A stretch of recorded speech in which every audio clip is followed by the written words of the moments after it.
Bonjour tout le monde. Voilà, ça me fait vraiment plaisir de me remettre devant ma caméra. Et c'est parti. On va papoter aujourd'hui. On va bosser pour Didier. Alors vous allez me dire, mais Didier, il est bien mignon. Qu'est-ce qui se passe? C'est quoi? Je vous explique. On peut me confier des carreaux à peindre, hein, en gros. Donc, Didier m'a envoyé une Alfa Romeo qui est à peindre, de taille 1/5e, et il m'a dit, je suis open, tu peux te débrouiller à choisir le design. Ça commence donc par une recherche sur internet, et j'ai cherché Alfa Romeo GT, j'ai cherché un petit peu, et je suis tombé sur cette photo qui m'a vraiment qui m'a plu, avec le côté technique qui est plutôt assez facile. On va commencer à parler technique. Sur cette carreau, vous pouvez voir des dessins blancs sur un fond rouge ou noir. Pour peindre, on peint toujours les peintures foncées en premier. Donc, quand on pose un dessin clair sur une peinture foncée, on pose le pochoir de la forme du tigre, là, dans ce cas-là, avec le texte. Ça m'évite de poser un pochoir sur tout le pourtour. Les erreurs sont plus faciles quand on commence à peindre en posant un grand pochoir comme ça. Donc là, ça va me faciliter la tâche pour poser cette forme. C'est super. On va donc poser le harness dessous. Tout ce qui est texte blanc. Le pourtour des feux, la forme des feux, bien entendu, à travailler. Le toit, qui va être posé assez vite. Et par contre, ici, on a cette tête qui correspond à une tête de tigre. C'est comme ça que je l'ai interprété. J'ai commencé à faire le pochoir. Le pochoir est prêt à peindre. Et en cours de route, Didier m'a demandé de lui reproduire la tête de son chien.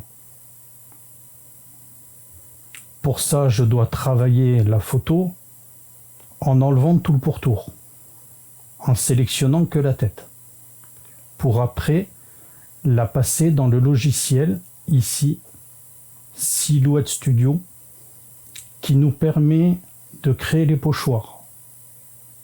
Parce qu'effectivement, un dessin, ça ne va pas se faire à la main, comme ça. On part d'une photo, on l'insère dans le logiciel, et le logiciel va être, en fait, ma machine, c'est celle-là, Silhouette Cameo 4. En gros, pour que vous compreniez facilement, c'est ça ressemble à une imprimante avec les cartouches d'encre, sauf que à la place des cartouches d'encre, on a une lame. Donc le plotter vient déplacer la lame, le tapis se déplace également, j'en ai un là, touc, sur lequel on vient coller une feuille autocollante qu'on aperçoit là. Et là, normalement, si j'arrive à viser, vous allez apercevoir voilà, des formes rondes, c'est des feux, les feux arrière de la Porsche. Voilà, donc on donne au logiciel la forme souhaitée, on envoie et on se retrouve avec une planche autocollante prévue pour ça, qu'on vient récupérer pour le poser sur la carreau à l'intérieur de la carrosserie. Voilà, puisqu'elles sont peintes de l'intérieur. Donc, pour cette carrosserie, il y a un peu de boulot, parce que je ne maîtrise pas Photoshop. Il va falloir que je travaille un petit paquet de temps pour isoler la tête et poser le pochoir à la place de cette tête-là. Logiquement, ça devrait être sympa. On va voir le résultat final. Qu'est-ce que j'ai oublié de vous dire? Oh, il y a pas mal de choses. Donc, on va commencer. Parce que cette vidéo, bien entendu, cette vidéo va être... est la première vidéo d'une série de vidéos dont le résultat final sera bien entendu la carrosserie de Didier terminée. Et dans cette vidéo-là, et dans cette série de vidéos, je vais y arriver, je vais vous expliquer tous les détails de travail qu'un peintre utilise pour obtenir une carrosserie. Parce qu'on en voit beaucoup, des résultats de fou. Ça va vous permettre de comprendre un peu pourquoi on fait appel à des peintres. Voilà. Il y a un sacré coup de main, il y a du matériel, il y a du temps passé. Voilà. Alors, pour la suite des événements, j'ai tout simplement cherché logo Ernest sur Google pour récupérer cette photo. C'est celle-là que j'ai récupérée. On fait un copier-coller pour récupérer le document, logique. Donc, elle se retrouve ici. Je vais vous refaire la manip pour que vous compreniez un petit peu. Je me retrouve avec un logo noir sur fond blanc. C'est parfait pour la découpe. La machine ne peut pas se tromper et elle va suivre bien le pourtour. Je viens récupérer ici l'outil de capture d'écran.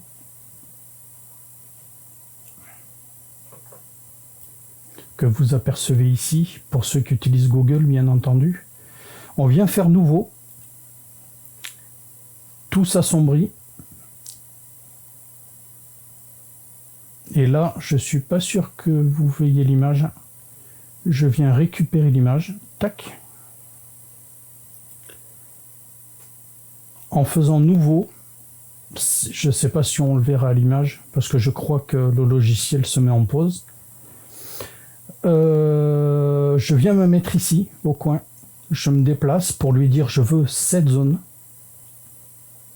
Et je me retrouve avec cette photo. On fait enregistrer sous. Moi, je l'avais déjà fait. Elle est ici. On se retrouve donc avec le logo Ernest de la bonne forme. Suite des événements. Je prends mon logo, je le déplace sur mon plateau.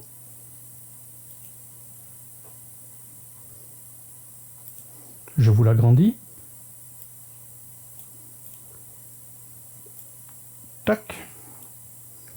Alors, ce qu'il faut comprendre, on a la partie qui n'est pas collante face à nous, et la colle est juste derrière.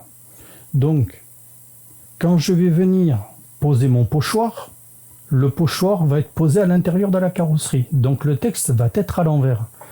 On aura le S en premier et le A à la fin, sur le pochoir. Mais quand on regardera la carrosserie à travers, on aura le texte dans le bon sens. Donc je dois retourner mon image, miroir horizontal. Tac, voilà. Là on l'a à l'envers, avant le collage. Ça permet de l'avoir dans le bon sens après. Au niveau de la taille de l'image, je dois me prendre, là j'utilise 1 mètre, ça suffit largement pour ce qu'on va faire. Donc vous allez venir avec moi, je vais vous déplacer sur mon deuxième support.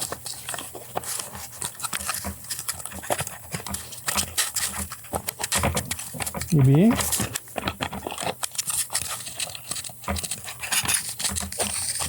pardon, là, on y est arrivé. La carrosserie se trouve ici. je place mon mètre pour dimensionner la taille de l'autocollant du pochoir que je souhaite. Et dans mon cas, il fait à peu près 70 mm. Ça fait 17. Je vais y arriver.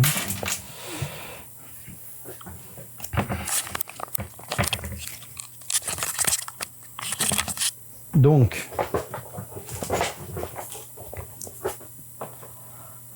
en bas, vous avez la taille. Je viens ajuster la largeur et la hauteur 170.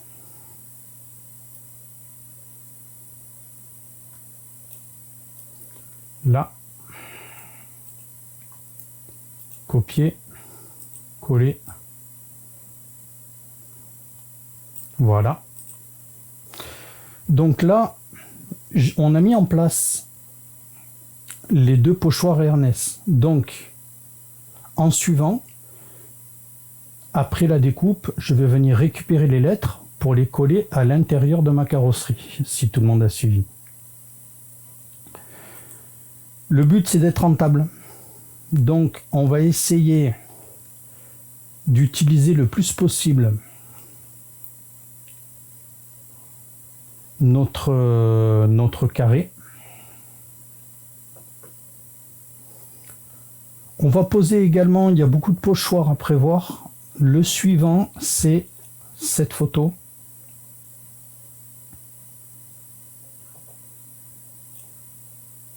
Qui est ici. Tac. Voilà. Donc, ça, c'est le petit message pour Didier. Ça fait partie de la première surprise. Voilà. Je vais essayer de... Tu vas les découvrir au fur et à mesure. Donc, je vais poser le logo complet sur le toit de l'Alpha. Pour ce faire, on va récupérer, donc, comme tout à l'heure, le logo. On le pose. On l'agrandit un peu. Après, il faudra voir, j'espère que l'image a une bonne résolution. Il faut une image assez nette pour éviter d'avoir des loupés lors de la découpe. De la même manière, si je lance ma découpe comme ça, une fois posé sur ma carrosserie, j'aurai tout à l'envers. Donc, comme tout à l'heure, je vais faire un miroir horizontal. Là. On va le poser là. Quand c'est des pochoirs un peu compliqués comme ça, je le double pour éviter les... Si jamais il y a un souci de lettrage ou de quelque chose. Vous voyez, par exemple, le RNS, ici, les lettres sont carrées. Le texte est gros, donc il y aura aucun loupé, les amis. Ça va le faire. Voilà. Donc je vous ai présenté un peu le logiciel. J'avais envie de vous... Ouais, on va le faire comme ça. Je récupère la caméra et je vous balade à l'atelier. Mes petits trésors. Donc, on va parler un peu technique de peinture. Comment on peint, qu'est-ce qu'il faut faire, qu'est-ce qu'il ne faut pas faire. Là, sur cette carrosserie, on a la première erreur. On ne connaît pas le coupable. Est-ce que c'est le fabricant de la carreau? Est-ce que c'est FG? Est-ce que c'est Didier? On s'en fiche. Le seul but, c'est de comprendre des erreurs des autres. Donc, sur cette carrosserie-là, on peut voir qu'elle brille énormément. D'accord? Malheureusement, le film de protection a été retiré. Quand une carrosserie est livrée non peinte, vous aurez toujours un petit film de protection à l'extérieur de la carreau. Ça évite, lors de la pose de la peinture, parce qu'il y a toujours un brouillard de peinture qui est marqué. Attendez, je suis un peu bête parce que je vais faire Voilà. Là, vous voyez mieux. Donc, tout à l'heure, j'ai mesuré entre là et là pour connaître la taille de mon autocollant, de mon pochoir. Et donc, comme je vous disais, là, on aperçoit la brillance. Hein. La carrosserie est neuve, mais non protégée. Alors, petit message pour Didier. Effectivement, comme on a dit au téléphone, je vais poser de l'adhésif pour protéger les murs. Vous savez, le scotch un peu buvard, papier buvard. Je l'ai posé sur la totalité de la longueur de la carreau. Et j'ai mesuré, j'ai placé le centre de ma carreau à plusieurs endroits pour tracer une ligne qui est parfaitement au centre de la voiture. À quoi ça va me servir? L'adhésif est posé à l'extérieur de la carreau, bien entendu. Au moment de poser mon pochoir, je vais placer le centre de mon pochoir de la même manière, avec un petit coup de feutre sur l'autocollant. Et quand je vais le poser, il va falloir aligner parfaitement le point sur ma ligne. Ça va faire que le pochoir va être parfaitement droit, pas de travers. Il y aura, voilà, ça fait partie du côté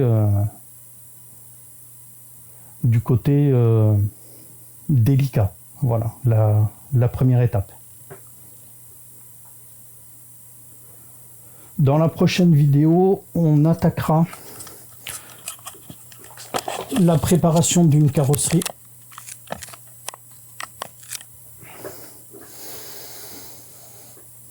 Comment ça se prépare? Il faut la rendre légèrement rugueuse. On verra un peu en direct comment je prépare une carrosserie pour la peindre. Ça permet d'avoir une bonne accroche de la peinture sur le Lexan. Voilà les amis. Je pense que pour cette vidéo, on est pas mal. On va aller dans la conclusion. Je vais essayer de vous raconter un petit peu. Je réfléchis à ce que je peux vous promettre. Oui. Au niveau du 1/5e, je vais vous présenter une option que je vais monter sur ma GT, qui est ici au repos. Et j'ai le châssis du gamin là-bas qui est presque terminé. On peut se voir qu'il y a pas mal de choses. Et le châssis du grand qui est là-dessous. Voilà, qui est terminé elle aussi. Tac. Donc, cette option, c'est le volant d'allumage. Pourquoi on change un volant d'allumage? Quels sont le gain? Qu'est-ce qu'on peut espérer? Pourquoi on le monte? Quel va être le gain?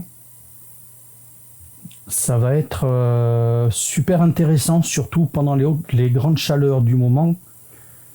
Je pense que même sur un moteur d'origine, c'est pas bête de monter ça. Mais je vous promets que après la réception du colis, on fera toute la différence. Petit indice de poids, le volant d'allumage option est plus léger et il ventile beaucoup mieux. Alors je suis en train de réfléchir à comment je peux me fabriquer un fumigène, quelque chose comme ça, pour vous présenter le débit d'air qui se passe dans le moteur pour le refroidir.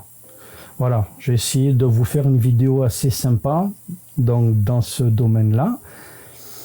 Qu'est-ce que j'ai d'autre? Tac, tac, tac, tac, tac. Je suis en train de terminer aussi une vidéo concernant le différentiel. Parce que j'ai un différentiel option, le SCS, pour Black Edition, quelque chose comme ça. En gros, c'est un différentiel autobloquant qui vient se durcir plus ou moins en fonction des coups de gaz qu'on met. Je l'ai ouvert, je l'ai filmé, J'ai toutes les bandes son. Il faut que je fasse le montage et que je vous poste la vidéo. En même temps, vous allez avoir la révision complète du train arrière. Voilà. Petit détail en plus, je me suis découvert un roulement largement endommagé sur ma transmission. Moi, je mettais en doute l'alignement des dents de mes réducteurs. Je galérais à les caler et sans démonter, on ne peut pas s'en rendre compte. Donc j'ai vu un roulement qui était quand même sacrément atteint. Je l'ai changé et maintenant j'ai une roue libre du tonnerre. Donc logiquement, je vais avoir une meilleure vitesse de pointe. On va croiser les doigts. Le réglage à l'intérieur est plus violent aussi. Donc on va voir au prochain essai. Mais là, les températures, ça motive pas du tout pour aller cramer la gomme. J'ai pas spécialement envie, mais il va falloir qu'on aille rouler pour préparer septembre, parce que septembre, on a, je vous le répète, la manche du championnat de France. Je fais qu'une manche par an à cause de problèmes de santé. Voilà. Il y a pas mal d'entre vous, vous êtes déjà au courant. Voilà. Eh bien, écoutez, je pense qu'on est pas mal. Merci à tous. N'hésitez pas, pour vous c'est pas grand chose, mais un petit pouce en bas de la vidéo si vous appréciez mes efforts. Parce que c'est franchement pas mal de temps. Vous voyez, moi, pour moi aujourd'hui, j'y ai passé ma journée à faire, à bosser sur la carreau, mais prévoir la vidéo, le matériel, tout ce qu'il faut. C'est pas évident. Donc n'hésitez pas à la partager. Et puis voilà, je vous fais des bisous, plein de bisous. Ciao, ciao, ciao, ciao, ciao, et à bientôt. Ciao.